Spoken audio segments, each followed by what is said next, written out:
Hi friends, welcome to Prerana and Sadhana class దక్షిణ భారత రాజ్యాలు. ఇందులో భాగంగా కాకతీయుల గురించి ఒకసారి తెలుసుకుందాం. దక్షిణ భారతదేశంలో చోళ చాళుక్య రాజ్యాల పతనం తర్వాత 4 రాజ్యాలు అవతరించాయి. ఎన్ని రాజ్యాలు ఫ్రెండ్స్? 4 రాజ్యాలు. తెలంగాణలో వరంగల్ రాజధానిగా కాకతీయ రాజ్యం, మహారాష్ట్రలో దేవగిరి రాజధానిగా యాదవ రాజ్యం, కర్ణాటకలో ద్వారసముద్రం హలీబేడ్ రాజధానిగా హోయసాల రాజ్యం, తమిళనాడులో మదురై రాజధానిగా పాండ్య రాజ్యం. దక్షిణ భారతదేశ చరిత్రలో కాకతీయుల పాలనకు విశిష్ట స్థానం ఉంది. వీరి పరిపాలనకు, సాహిత్యానికి, వాస్తుకలకు, అభివృద్ధికి విశేషమైన కృషి చేశారు. తెలంగాణ, కోస్తాంధ్ర, రాయలసీమ ప్రాంతాల ప్రజలందరినీ ఏకం చేసి క్రీస్తుశకము 1058 నుంచి 1328 వరకు సుమారు 3 దశాబ్దాలు పరిపాలించారు. తొలి కాకతీయులు రాష్ట్రకూటులకు సేనానులుగా, తర్వాత కళ్యాణి చాళుక్యులకు సామంతులుగా పనిచేశారు. అందువల్ల కాకతీయులు రాష్ట్రకూటులు గరుడ, కళ్యాణి చాళుక్యుల వరాహ లాంఛనంను స్వీకరించారు. రాష్ట్రకూటులదేమో గరుడ ఉంది, కళ్యాణి చాళుక్యులదేమో వరాహం ఉంది. ఈ రెండింటిని కూడా వీళ్ళు స్వీకరించడం జరిగింది. కాకతీయులు మొదట హనుమకొండ, తర్వాత ఓరుగల్లును రాజధానిగా చేసుకుని పాలించారు. కాకతీయుల జన్మస్థలం మూలాలపై చరిత్రకారులలో ఏకాభిప్రాయం లేదు. వీరిలో ప్రధానంగా 2 రకాలైన వాదనలున్నాయి. మొదటి వర్గం కాకతీయపురం అనే గ్రామం వారి మొదటి నివాసమని, అందువల్ల ఆ వంశానికి కాకతీయులు అనే పేరు వచ్చిందన్నారు. కాకతీయ రాజులు తాము కాకతీపుర వల్లభులమని చెప్పుకున్నారు. వరంగల్కే కాకతీపురం అనే పేరుండేదని కొందరు అభిప్రాయం. రెండవ వర్గం చరిత్రకారులు కాకతీ, దుర్గా లేదా జైన దేవత అనే స్థానిక దేవతల కులదైవంగా ఆరాధించడం వల్లనే వారికి కాకతీయులనే పేరు వచ్చిందని ఇంకొంతమంది అన్నారు. వినుకొండ వల్లభరాయలు తన క్రీడాభిరామం అనే కావ్యంలో వరంగల్ నగరంలో కాకతమ్మను ప్రతిష్ఠించినట్లు పేర్కొన్నారు. వినుకొండ వల్లభరాయలు తన క్రీడాభిరామం. కాకతీయుల వంశచరిత్ర ప్రధానంగా 2 శాసనాలపై ఆధారపడింది. మొదటిది తూర్పు చాళుక్య రాజు ధనార్ణవుడు వేయించిన మాగల్లు శాసనం. గుండియ రాష్ట్రకూట, ఎరియ రాష్ట్రకూట, కాకర్తె గుండ్యన అనే తొలి 3 కాకతీయులను పేర్కొన్నది. మొదటిదేమో తూర్పు చాళుక్య రాజు ధనార్ణవుడు వేయించిన మాగల్లు శాసనం. గుండియ రాష్ట్రకూట, ఎరియ రాష్ట్రకూట, కాకర్తె గుండ్యన అనే తొలి 3 కాకతీయులను పేర్కొన్నది. రెండవది గణపతి దేవుని సోదరి మైలాంబ వేయించిన బయ్యారం చెరువు శాసనం కాకతీయ వంశ చరిత్రను పేర్కొన్నది. ఆధారాలు ఏంటంటే, కాకతీయుల చరిత్రకు గల ఆధారాలను 2 రకాలుగా విభజించవచ్చు: పురావస్తు ఆధారాలు, సాహిత్య ఆధారాలు. మరి పురావస్తు ఆధారాలలో శాసనాలు. కాకతీయులు తమ శాసనాలను సంస్కృతం, తెలుగు భాషల్లో వేయించారు. ఇవి రాజుల యుద్ధ విజయాలను, రాజుల పేర్లను, వారి కాలంను, సంఘటనలను, కాలక్రమణికను, రాజ్య విస్తరణను వివరిస్తుంది. కాకతీయుల చరిత్రకు గల ముఖ్యమైన శాసనాలు: తూర్పు చాళుక్య రాజు ధనార్ణవుడు మాగల్లు శాసనం, కాకతీయ రుద్రదేవుని హన్మకొండ 1000 స్తంభాల గుడి శాసనం, గణపతి దేవుని సేనాని రేచర్ల రుద్రుని పాలంపేట అంటే రామప్ప దేవాలయం శాసనం, గణపతి దేవుని సోదరి మైలాంబ బయ్యారం చెరువు శాసనం, గణపతి దేవుని సేనాని మల్యాల హేమాంధ్రరెడ్డి ద్రాక్షారామం శాసనం, గణపతి దేవుడి మోటుపల్లి అభయ శాసనం, పువ్వుల ముమ్మడి అనే సైనికుడి చందుపట్ల శాసనం. వీరి గురించి తెలుస్తుంది ఫ్రెండ్స్. ఎవరెవరు ఏమేమి శాసనాలు ఇచ్చారో చాలా ఇంపార్టెంట్. మళ్ళీ ఒకసారి చెప్తున్నాను, చూడండి.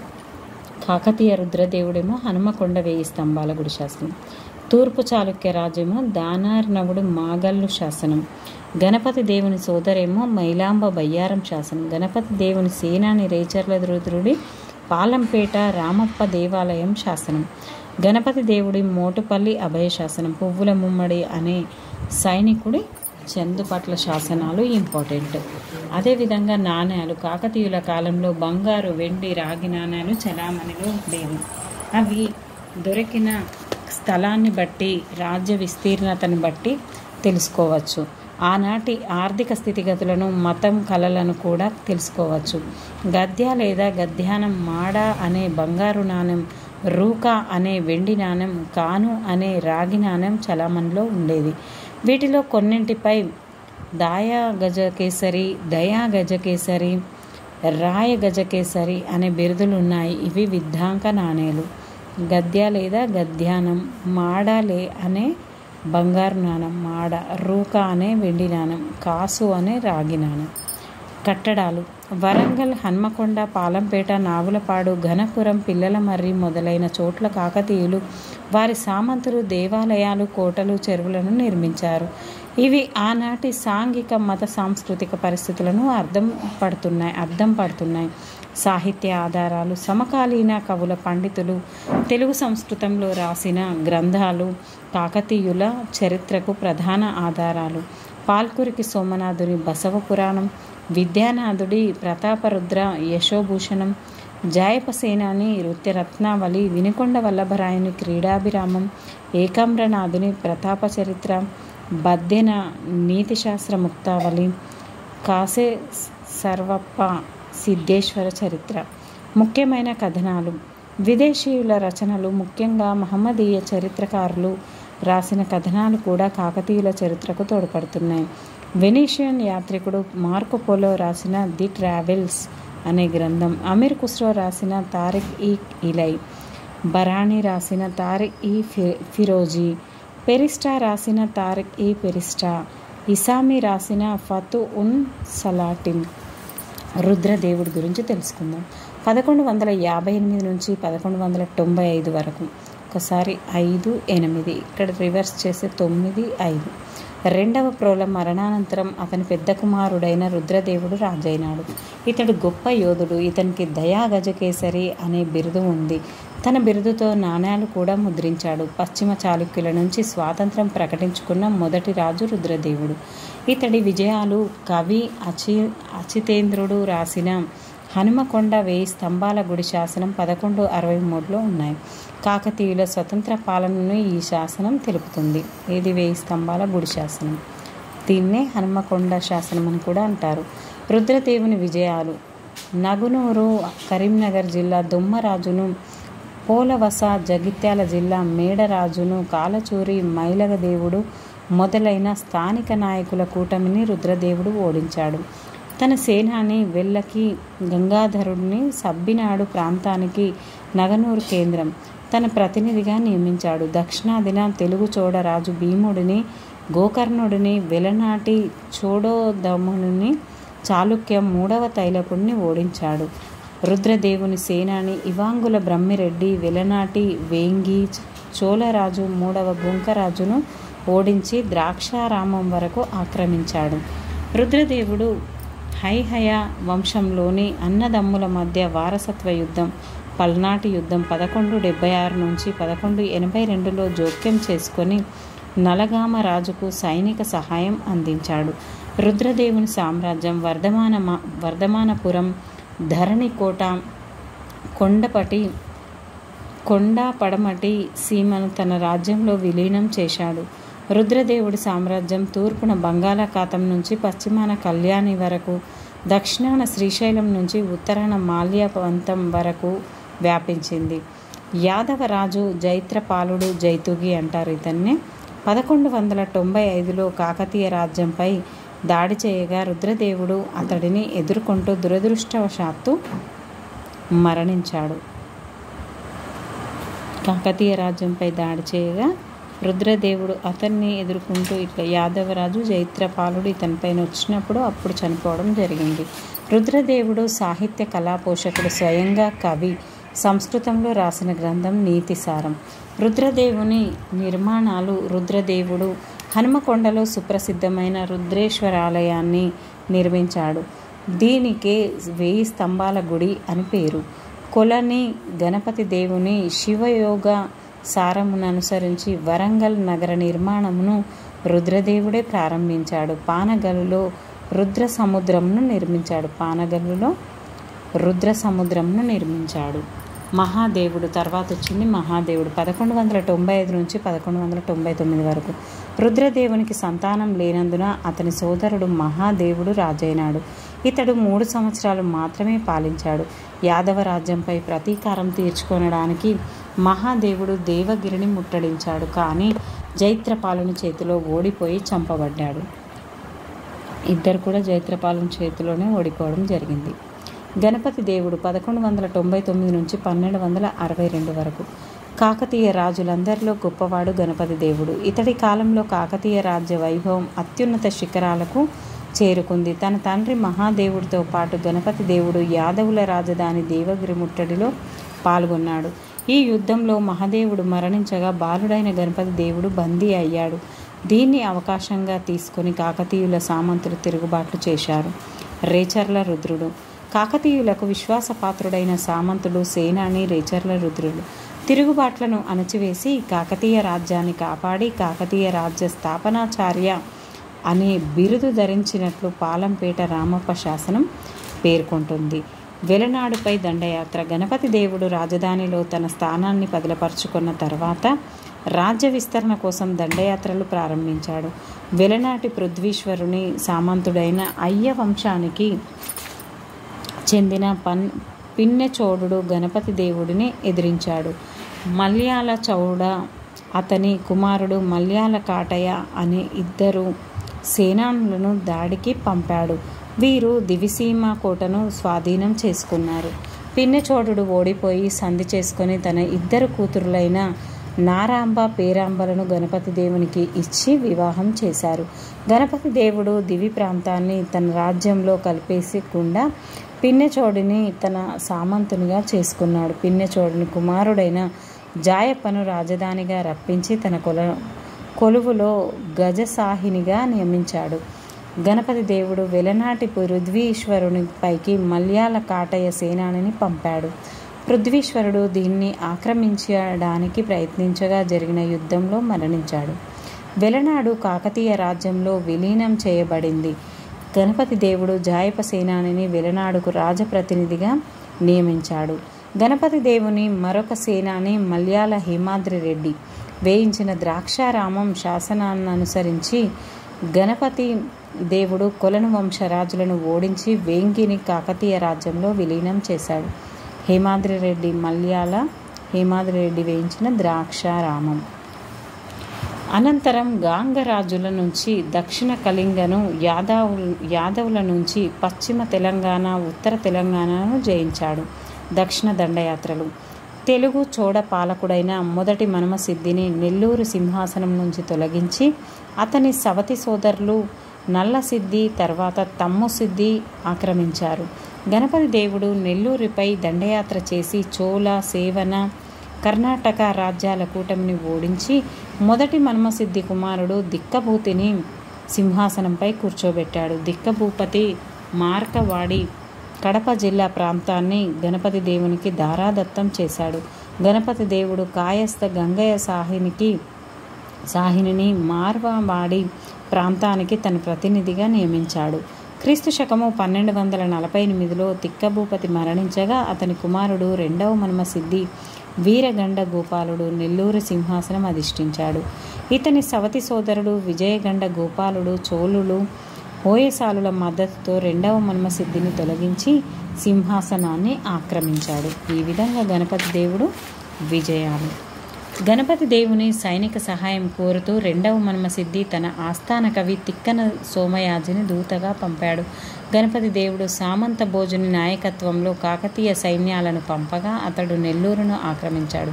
కాకతీయ సైన్యాలు కంచి వరకు జైత్రయాత్ర చేసి చోళులను ఓడించాయి. నెల్లూరు సింహాసనంపై రెండవ మన్మసిద్ధిని కూర్చోబెట్టాడు.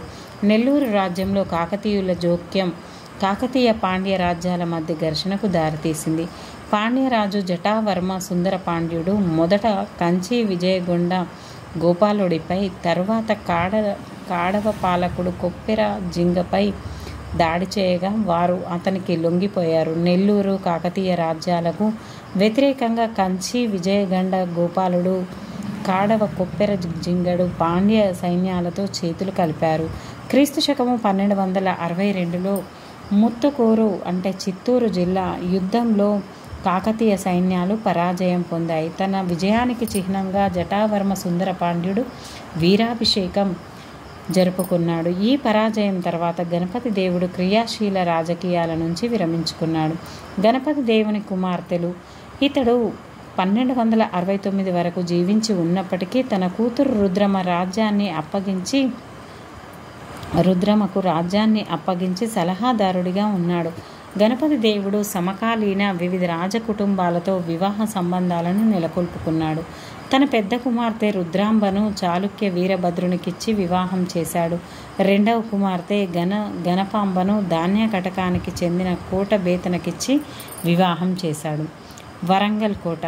వరంగల్ కోటను రుద్రదేవుడు పునాదులు వేయగా గణపతి దేవుడు ఒకదానిలో మరొకటి రాతి మట్టి కోటలను నిర్మించాడు. రాజధానిని హన్మకొండ నుండి వరంగల్కు మార్చాడు. ఓరుగల్లును సంస్కృతంలో ఏకశిలా నగరం అని, తెలుగులో ఒంటికొండ అని పిలిచేవారు. విద్యానాథుడు తన ప్రతాపరుద్ర యశోభూషణం కావ్యంలో దీనినే ఆంధ్ర నగరం అని పేర్కొన్నాడు. స్థానిక అధికారులు స్వదేశీ విదేశీ వర్తకులకు పీడించకుండా రక్షణ కల్పిస్తూ గణపతి దేవుడు మోటుపల్లి అభయశాసనాన్ని వేయించాడు. మోటుపల్లి అభయశాసనం. గణపతి దేవుడు వ్యవసాయ అభివృద్ధికి, నీటిపారుదల అభివృద్ధికి విశేషమైన కృషి చేశాడు. పాలంపేట, లక్నవరం, గణపురం, బయ్యారం, ధర్మసాగర్ మొదలైన ఎన్నో చెరువులు ఇతడి కాలంలోనే నిర్మించబడ్డాయి. రుద్రమాదేవి 1262 నుంచి 1289 వరకు. గణపతి దేవుడి తర్వాత ఇతని పెద్ద కూతురు రుద్రాంబ రుద్రమదేవ మహారాజా అనే బిరుదు ధరించి రాజ్యానికి వచ్చింది. ఆంధ్రదేశాన్ని పాలించిన గొప్ప పాలకుల్లో ఒకరు రుద్రాంబ. వెనిస్ యాత్రికుడు మార్కోపోలో రుద్రమాదేవి రాజ్యపాలనలో అసమాన ధైర్య సాహసాలను ప్రదర్శించిందని పేర్కొన్నాడు.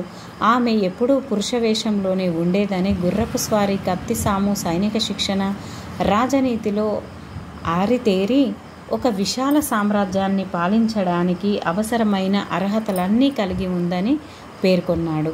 ఏకామ్రనాథుని ప్రతాపరుద్రను అనుసరించి రుద్రమదేవి పాలనలో 2 ముఖ్యమైన సంఘటనలు జరిగాయి. మొదటిది, రుద్రమ సింహాసనానికి వచ్చిన వెంటనే తన సవతి సోదరులైన హరిహర, మురారి దేవులు తిరుగుబాటు చేసి వరంగల్ కోటను ముట్టడించారు. రుద్రమాదేవి తన దౌత్య నీతితో లొంగ తీసుకొని చివరకు వారికి మరణశిక్ష విధించింది.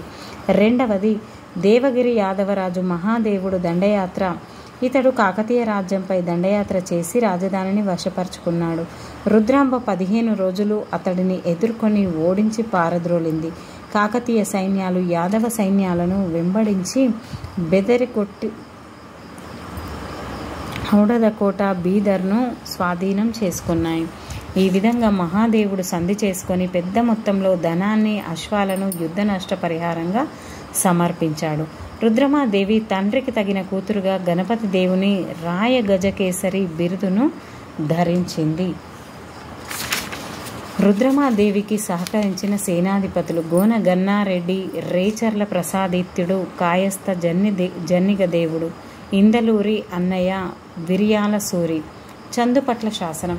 ఇటీవల చందుపట్ల యాదాద్రి జిల్లాలో వెలుగులోకి వచ్చిన శాసనంలో నవంబర్ 27, 1289 రుద్రమాదేవి ఆమె సేనాని మల్లికార్జున నాయకుడు శివైక్యం చెందారని, వారికి మోక్షం కలగాలని పువ్వుల ముమ్మడి అనే సైనికుడు స్థానిక సోమనాథ దేవుడికి సొంత భూమిని దానంగా ఇచ్చినట్లు ఉంది.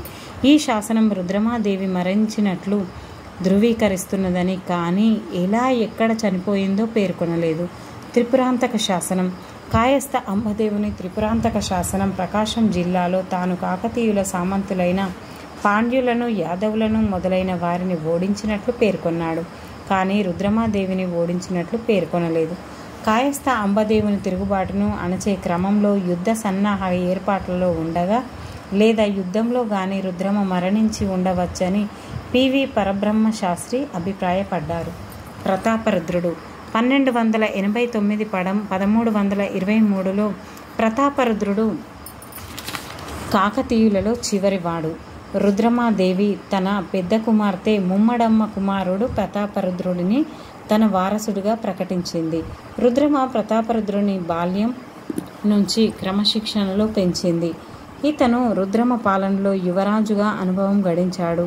ప్రతాపరుద్రుడు తన మొదటి దండయాత్రను కాయస్థ అంబదేవునిపైకి పంపగా ఇతడు త్రిపురాంతకం వదిలి గండికోటకు పారిపోయాడు.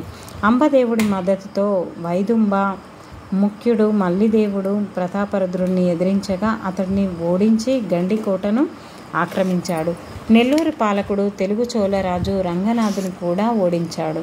పశ్చిమాన సేవనులను పారద్రోలి అదోని రాయచూర్ అంతర్వేది ఆక్రమించాడు. ఈ విధంగా ప్రతాపరుద్రుడు రెండవ విజయం మధురైకి చెందిన పాండ్యరాజులపై సాధించాడు. పాండ్య సింహాసనం కోసం ఇద్దరు సోదరుల మధ్య వారసత్వ పోటీ ఏర్పడింది. ప్రతాపరుద్రుడు సుందరపాండ్యుని సమర్థించి వీరపాండ్యుని ఓడించాడు. సుందరపాండ్యుడిని మధురై సింహాసనంపై కూర్చోబెట్టాడు. వరంగల్పై ఢిల్లీ సుల్తాన్ల దాడుడు. ఢిల్లీ సుల్తాన్లు క్రీస్తు శకము 1303 నుంచి 1323 వరకు రెండవ ప్రతాపరుద్రుని కాలంలో అనేక సార్లు దండయాత్రలు చేశారు. తెలంగాణపై మొదటి దాడి 1303లో అల్లావుద్దీన్ ఖిల్జీ సేనానులైన మాలిక్ ఫక్రుద్దీన్ జునా చజ్జుల నాయకత్వంలో జరిగింది. ప్రతాపరుద్రుని సైన్యాలు ఉప్పరపల్లి అంటే వరంగల్ జిల్లా వద్ద ఢిల్లీ సైన్యాలను ఓడించి పారద్రోలాయి. అల్లావుద్దీన్ ఖిల్జీ 1309లో మాలిక్ కాఫర్ సేనాని నాయకత్వంలో రెండవసారి దాడికి పంపాడు. అమీర్ ఖుస్రో ప్రకారం అల్లావుద్దీన్ ఖిల్జీ ఆస్థానంలోని చరిత్రకారుడు అమీర్ ఖుస్రో ప్రతాపరుద్రుడు సంధి చేసుకొని అపారమైన సంపదను, ఏనుగులను, అశ్వాలను సమర్పించుకున్నాడని, ఇందులో ప్రపంచంలోని విలువైన వజ్రం పేర్కొన్నాడు. బహుశా ఇది కోహినూరు వజ్రం అయి ఉండవచ్చునని కొందరి అభిప్రాయం. మాలిక్ కాఫర్ వరంగల్ నుండి తరలించిన సంపదను 1000 ఒంటెలు కూడా మోయలేకపోయాయని అమీర్ ఖుస్రో వర్ణించాడు. అల్లావుద్దీన్ ఖిల్జీ మరణానంతరం అతని కుమారుడు కుతుబుద్దీన్ ముబారక్ షా ఢిల్లీ సుల్తాన్ అయినాడు. ప్రతాపరుద్రుడు కప్పం చెల్లించడానికి నిరాకరించగా ముబారక్ షా తన సేనాని ఖుస్రూ ఖాన్ను ఓరుగల్లుపైకి దాడికి పంపాడు. ప్రతాపరుద్రుడు ఏమాత్రం ప్రతిఘటించకుండా సంధి చేసుకొని ఇదివరకు చెల్లించవలసిన కప్పంను కూడా చెల్లించడానికి అంగీకరించాడు. క్రీస్తు శకము 1320లో గియాసుద్దీన్ తుగ్లక్ ఢిల్లీ సుల్తాన్ అయినాడు. ప్రతాపరుద్రుడు ఢిల్లీలోని రాజకీయ పరిస్థితులను అవకాశంగా తీసుకొని కప్పాన్ని నిలిపేశాడు. ఈ విధంగా గియాసుద్దీన్ తన కుమారుడైన ఉల్గు ఖాన్ అంటే జునా ఖాన్ నాయకత్వంలో దాడిని పంపగా ప్రతాపరుద్రుడు ఎదుర్కొన్నాడు. 1323లో యువరాజు ఉల్గు ఖాన్ వరంగల్పై మరొక దాడి చేశాడు. ప్రతాపరుద్రుడు 5 నెలలు వీరోచితంగా పోరాడి చివరకు లొంగిపోయాడు. ప్రతాపరుద్రుడు బందీగా ఢిల్లీకి పంపబడ్డాడు. వరంగల్ పేరును సుల్తాన్పూర్గా మార్చారు. తెలంగాణ దేశం పూర్తిగా సుల్తాన్ల వశమైందని బరాణి పేర్కొన్నాడు. దీంతో కాకతీయుల రాజ్యం అంతరించింది. మరి పరిపాలన. కాకతీయుల కాలంలో సాంప్రదాయబద్ధమైన రాచరికం ఉండేది. రాచరికం వారసత్వంగా వచ్చేది. రాజే రాజ్యపాలనలో సర్వాధికారి. అన్ని అధికారాలు అతని చేతుల్లోనే ఉండేవి. అయినప్పటికీ అతడు నిరంకుశవాది కాదు. కాకతీయుల ప్రజారంజకులైన పాలకులు. రాజు ధర్మశాస్త్రాలు, సమాజంలోని సాంప్రదాయాలను అనుసరించి పాలన చేసేవాడు. మరి మంత్రిమండలి. రాజుకు పాలనలో మంత్రిమండలి సహాయపడేది. మంత్రిమండలిలో మహాప్రధానులు, మంత్రులు, అమాత్యులు, ప్రెగ్గడలు, ప్రధానులు మొదలైన వారు ఉండేవారు. పరిపాలనను 72 నియోగాలు లేదా శాఖలుగా విభజించారు. ఈ శాఖలన్నింటినీ బాహత్తర నియోగాధిపతి అనే అధికారి పర్యవేక్షించేవాడు. ప్రభుత్వంలోని ఉన్నత పదవుల్లో బ్రాహ్మణులనే ఎక్కువ మందిని నియమించినప్పటికీ ఇతర సామాజిక వర్గాలకు చెందిన కాయస్థ, రెడ్డి, వెలమ మొదలైన వారిని కూడా నియమించేవారు. సామర్థ్యమే ప్రాతిపదికగా నియామకాలు జరిగేవి. పరిపాలనా సౌలభ్యం కొరకు రాజ్య విభజన. కాకతీయుల పరిపాలనా సౌలభ్యం కోసం రాజ్యాన్ని కొన్ని నాడులుగా, నాడులను స్థలాలను గ్రామాలుగా విభజించారు. కమ్మనాడు, పాకనాడు, సబ్బినాడు, వేంగినాడు, వెలనాడు మొదలైనవి ఆనాటి ముఖ్యమైన నాడులు. ఒక స్థలంలో 20 గ్రామాలు ఉండేటివి. గ్రామ పాలన కోసం రెడ్డి, తలారి, కరణం, పురోహిత వంటి 12 మంది ఆయగారులు ఉండేవారు. ఆయగారులకు వంశపారంపర్యపు మిరాసి భూములు ఉండేవి. వీరికిచ్చిన భూములపై పన్ను మినహాయింపు ఉండేది. వీరు రైతుల నుంచి మేర పేరుతో ధాన్యమును వసూలు చేసేవారు. సైనిక పాలన. ఏకామ్రనాథుని ప్రతాపరుద్ర ప్రకారం కాకతీయులు పెద్ద సైన్యాన్ని పోషించారు. వీరి సైన్యంలో గజదళం, అశ్విక దళం, పదాతి దళం ఉండేది. సేనా నాయకులను గజసానిని, అశ్వసానిని సేనాధిపతి అనేవారు. వీటిని సైన్యానికి 3 ముఖ్యమైన అవయవాలుగా వర్ణించారు. రాజులకు లెంకలు అనే అంగరక్షక దళం ఉండేదని, వారు తమ ప్రాణాలను సైతం ఫణంగా పెట్టి రాజులను కాపాడేవారని మార్కోపోలో పేర్కొన్నాడు. రాజ్య రక్షణలో కోటలకు ప్రాధాన్యత ఉంది. రాజధాని వరంగల్ కోట వీటన్నింటిలో ప్రధానమైంది. నాయంకర పద్ధతి. కాకతీయుల సైనిక విధానంలో ముఖ్యమైనది నాయంకర పద్ధతి. ఇది ఒక రకమైన భూస్వామ్య వ్యవస్థ. వీరిని బ్రాహ్మణ, రెడ్డి, వెలమ, కమ్మ, కాయస్థ మొదలైన అన్ని కులాల నుంచి తీసుకునేవారు. దీని ప్రధాన లక్షణం రాజుకు విధేయత చూపడం, నాయకుల లేదా సేనాధిపతుల సేవలకు ప్రతిఫలంగా నిర్ణీత సంఖ్యలో గ్రామాలను బహుమతిగా ఇచ్చేవారు. ఈ జాగీర్లకు వంశపారంపర్యంగా అనుభవించేవారు. గ్రామాల నుంచి వచ్చే ఆదాయంతో నిర్ణీత సంఖ్యలో అశ్వాలను, ఏనుగులను, సైనికులను పోషించి అవసరమైనప్పుడు రాజుకు సహాయపడాలి. ప్రతి సంవత్సరం రాజుకు కప్పం కూడా చెల్లించాలి. కాకతీయ సైన్యంలో 72 మంది నాయంకర్లు, బృహత్తర నాయకులు ఉండేవారు. ఒక్కొక్క నాయకుడు ఒక్కొక్క దుర్గం రక్షణ చేపట్టి ప్రత్యక్షంగా రాజ్య నియంత్రణలో పనిచేసేవారు. మరి పాలన. కాకతీయులు నిష్పక్ష బుద్ధిగా న్యాయపాలన చేశారు. నేరస్తులను శిక్షించడంలో ఖచ్చితంగా ఉండేవారని మార్కోపోలో పేర్కొన్నాడు. ప్రాడ్వి హక్కుల న్యాయపాలనలో రాజుకు తోడ్పడేవారు. న్యాయస్థానాన్ని ధర్మస్థానం లేదా ధర్మాసనం అని పిలిచేవారు. గ్రామంలో రెడ్డి న్యాయాధికారి, తలారి శాంతి భద్రతలను కాపాడేవారు. గ్రామంలో గ్రామ సభయే న్యాయస్థానంగా వ్యవహరించేది. శిక్షాస్మృతి చాలా కఠినంగా ఉండేది. నాలుక కోయడము, అంగచ్ఛేదము, ముక్కు కోయడము, కొరడాలతో కొట్టడము, మరణదండన వంటి శిక్షలు ఉండేవి.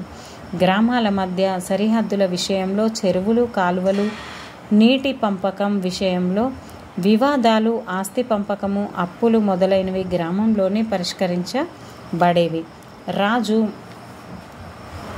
రాజు ప్రాడ్వివాకుడి పంపి సాక్షులను విచారించి రాజు అనుమతితో తుది తీర్పును వెలువరించేవాడు. రెవెన్యూ పాలన. మరి రాజ్యానికి భూమి శిస్తే ప్రధాన ఆదాయ మార్గం. భూమిని సర్వే చేసేవారు. వంగ అంటే ధాన్యం, పన్ను అంటే ధనం అనే 2 రకాలుగా భూమి శిస్తుని వసూలు చేసేవారు. శాసనాల్లో దీన్ని సిద్ధాయం అని పేర్కొన్నారు. భూసారాన్ని బట్టి భూమి శిస్తును విధించేవారు. ఇది పంటలో 1/6 నుంచి 1/2 వరకు ఉండేది. అటవీ భూములపై పుల్లరి అనే పన్నును విధించేవారు. వ్యవసాయ యోగ్యమైన భూమిని, నీటి సదుపాయం గల భూమి, మెట్ట భూములని 2 రకాలుగా విభజించారు. కాకతీయ రాజులు, వారి సామంతులు దేవాలయాలకు, బ్రాహ్మణులకు ఎక్కువగా భూదానాలు చేశారు. భూ రికార్డులను నమోదు చేయడానికి కాయస్థ, కర్ణిక, లేఖక మొదలైన అధికారులను నియమించారు. ఉప్పు తయారీ, అమ్మకంపై ప్రభుత్వ గుత్తాధిపత్యం ఉండేది. వస్తువుల ఎగుమతి దిగుమతులపై రేవు సుంకం విధించేవారు. రాజ్యానికి ఇతర ఆదాయ మార్గాలు. పరిశ్రమలపై పన్ను, పశువులపై పన్ను, వృత్తి పన్ను, ఆస్తి పన్ను, అమ్మకం పన్ను, పశువులపై పన్ను వంటివి. సమాజం. కాకతీయ యుగంలో సమాజం బ్రాహ్మణులు, క్షత్రియులు, వైశ్యులు, శూద్రులు అనే 4 వర్ణాలుగా విభజించబడ్డాయి. వృత్తులను బట్టి, ప్రాంతాలను బట్టి అనేక కులాలు, ఉపకులాలు అవతరించాయి. ఉదాహరణ: వేగనాటి బ్రాహ్మణులు, పాకనాటి బ్రాహ్మణులు, వెలనాటి బ్రాహ్మణులు, కమ్మనాటి బ్రాహ్మణులు. సమాజంలో బ్రాహ్మణులకు అత్యంత గౌరవం ఉండేది. బోధన, అధ్యయనం వీరి వృత్తులు. రాజులు బ్రాహ్మణులకు భూములను, గ్రామాలను దానం చేసేవారు. వీటిని బ్రహ్మదేయాలు, అగ్రహారాలు, బ్రహ్మపురిలు, ఘటికలు అని వివిధ పేర్లతో పిలిచేవారు. వీటిపై భూమి శిస్తు మినహాయింపు ఉండేది. ఇది వైదిక విద్యా కేంద్రాలు. కొందరు బ్రాహ్మణులు మత కర్మకాండలు వదిలేసి మంత్రులుగా, సలహాదారులుగా, రాజగురువులుగా ప్రభుత్వ ఉద్యోగాలు చేపట్టారు. క్షత్రియులు పరిపాలకులుగా, యోధులుగా కొనసాగారు. వైశ్యులు, శెట్టీలు వర్తకులుగా, వ్యాపారులుగా ఉన్నారు. వీర బలిజలు, పెరికలు వైశ్యులు కానప్పటికీ వర్తకం నిర్వహించారు. జనాభాలోని అధిక సంఖ్యాకులైన శూద్రులు వ్యవసాయదారులుగా జీవించారు. కాకతీయ యుగంలో శూద్రులు స్థితి కొంత మెరుగైంది. కాకతీయులు కూడా శూద్ర కులానికి చెందినవారే. వర్ణ వ్యవస్థలో అట్టడుగున ఉన్న అంటరాని వర్గం తోలు పని, చెప్పుల తయారీ, చేపలు పట్టడం మొదలైన వృత్తులు చేపట్టారు. కాకతీయుల కాలం నాటి శాసనాలు, సాహిత్య గ్రంథాలు అష్టాదశ మహాప్రజ 18 కులాల వారు అని పేర్కొన్నారు. ప్రధానంగా బ్రాహ్మణులు, క్షత్రియులు, కోమట్లు అంటే వ్యాపారులు, సాలెలు నేత పనివారు, తేలికీలు నూనె వ్యాపారులు, కురజలు గొంగళ్ళు నేసేవారు, మేదర్లు బుట్టలు అల్లేవారు, పెరికలు వాణిజ్యం, వెలమలు వ్యవసాయం, రెడ్లు వ్యవసాయం, ఉప్పర్లు ఇంటి నిర్మాణం మొదలైన వారున్నారు. ప్రతి కులానికి ఉపకులానికి సమయం అనే వృత్తి సంఘం ఉండేది. ఇది సమయ ధర్మాన్ని పాటించేది. ఈ విధంగా క్రీడాభిరామం అనే వీధి నాటకం నగర జీవితాన్ని కళ్ళకు కట్టినట్లు వర్ణించింది. ఓరుగల్లు నగర సందర్శకులకు పూటకూటిండ్ల వారు భోజనాలు పెట్టేవారు. పరిచారికలు, వేశ్యలు, గాయకులు, సంగీతకారులు, జూదర్లు సందర్శకులను కనువిందు చేసేవారు. తోలుబొమ్మలాట, కోడి పందాలు, పొట్టేళ్ల పోరు, పాములాట పండగలు జరుపుతుండేవని అప్పటి వినోదాలుగా గురించి క్రీడాభిరామం పేర్కొన్నది. సమాజంలో బాల్య వివాహాలు, సతీ సహగమనం, దేవదాసి వ్యవస్థ, బహుభార్యత్వం, కన్యాశుల్కం, వేశ్య వృత్తి మొదలైన దురాచారాలు ఉండేవి. రుద్రమదేవి, ముప్పమాంబ, మైలాంబ, కుందమాంబ మొదలైన రాణులు బ్రాహ్మణులకు దేవాలయాలకు భూదానాలు చేశారు, చెరువులను నిర్మించారు. ఆర్థిక వ్యవస్థ కాకతీయులు వ్యవసాయ, వర్తక, వాణిజ్యాల అభివృద్ధికి అధిక ప్రాధాన్యం ఇచ్చారు. అడవులను నరికించి జనావాసాలను ప్రోత్సహించారు. బీడు భూములను సాగులోకి తెచ్చారు. కాకతీయ రాజులు, రాజకుటుంబకులు, సామంతులు, ధనవంతులు చెరువులు, కాలువలను నిర్మించి నీటిపారుదల సౌకర్యాలను కల్పించారు. వీటిని సముద్రం, చెరువు మొదలైన పేర్లతో పిలిచేవారు. ఒక చెరువు నిండిన తర్వాత మిగిలిన నీరు కింది చెరువులోకి వెళ్లే విధంగా గొలుసు కట్టు చెరువులను నిర్మించారు. కాకతీయుల కాలంలో నిర్మింపబడిన చెరువులు చౌండం సముద్రం, మౌల్యాల చౌండ, నామ సముద్రం, నామిరెడ్డి, కేసరి సముద్రం, మొదటి ప్రోలరాజు, రుద్ర సముద్రం, రుద్రదేవుడు, పాకాల చెరువు, జగదల ముమ్మడి, లక్నవరం, ఘనపురం చెరువులు, గణపతి దేవుడు, బయ్యారం, ధర్మసాగర్ చెరువులు, మైలాంబ, కుంద సముద్రం, కుందమాంబ, రామప్ప చెరువు, రేచర్ల రుద్రుడు. ఈ విధంగా ఇంతమంది ఈ చెరువులను తవ్వించడం అనేది జరిగింది. అందుకనే ఈనాటికి మిషన్ కాకతీయగా తెలంగాణ ప్రభుత్వం పెట్టడం జరిగింది. చెరువుల నిర్మాణం వల్ల వ్యవసాయం అభివృద్ధి చెందింది. జలాశయాల నిర్మాణం మహాపుణ్యకార్యంగా భావించేవారు. చెరువులను దశబండ ఇనాము పద్ధతిలో నిర్మించారు. అనగా రైతులు చెరువుల మరమ్మత్తు కోసం తమ పంటలో 10వ వంతు శిస్తుగా చెల్లించేవారు. కాకతీయుల కాలంలో నిర్మించిన చెరువులే నేటికి చాలా వరకు సాగునీటి అవసరాలు తీరుస్తున్నాయి. ఆనాటి కుటీర పరిశ్రమల్లో ముఖ్యమైన